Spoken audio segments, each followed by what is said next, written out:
C'est une primeur, encore une fois, une primeur médiatique sur le blog de Pat. On va avoir le baron de Marestan et Andrew Wolfe, qui sont les descendants directs des deux généraux. En ce moment, c'est moi qui paye le billet d'avion de Wolfe avec ma carte de crédit.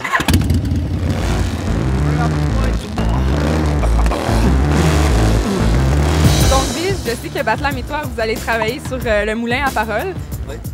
Ça se passe à Québec, sur les plaines d'Abraham, la fin de semaine du 12-13 septembre. Est-ce que tu peux nous parler un peu de ce projet-là?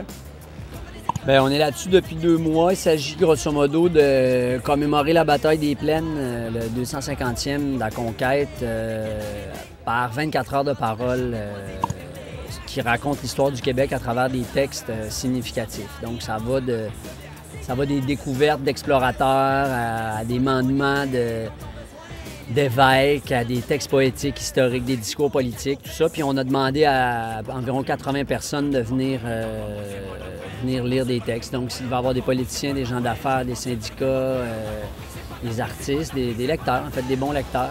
Le moulin à Parole, est-ce que ce serait dans le fond votre comeback, à la reconstitution des batailles des Plaines?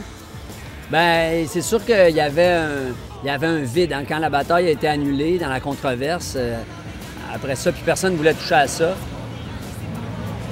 Parce que c'était comme un peu... on ne sait pas par quel bout prendre ça. On a demandé, j'ai parlé à M. Parizeau cette semaine pour l'inviter au moulin, puis il a dit, écoute, moi, c'est une défaite, je ne veux pas parler de ça. T'sais.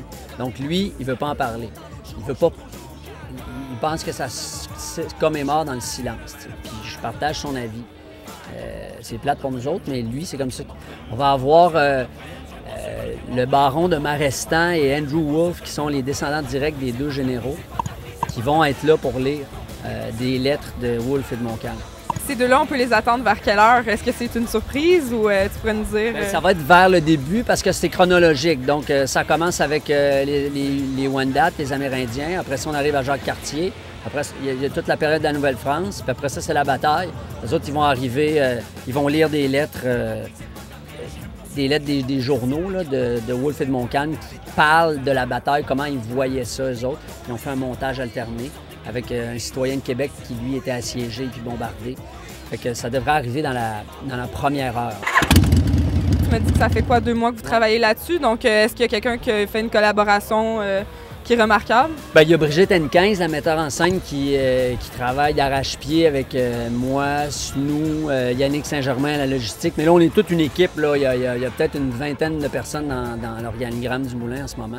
La Commission des champs de bataille à Québec, aussi surprenant que ça puisse être, collabore aussi. Les autres sont contents finalement qu'il se passe quelque chose. Canal Vox, qui nous aide beaucoup, qui vont diffuser l'événement en direct sur le site pendant 24 heures sur le site Internet, puis à la télévision de Vox. Est-ce que l'événement est payant ou c'est gratuit? C'est gratuit. Puis tu viens sur les plaines samedi le 12 à partir de 15 heures, puis tu amènes ton pack-sac, puis comme les soldats, là, ton sleeping bag, ton pack-sac, tu es autonome avec tes rations. Donc c'est parfait, on peut vous suivre, on peut suivre cet événement-là le 12 et le 13 sur place ou sinon sur Internet par le Canal Vox. D'ici là, moulinparole.com pour avoir de l'information.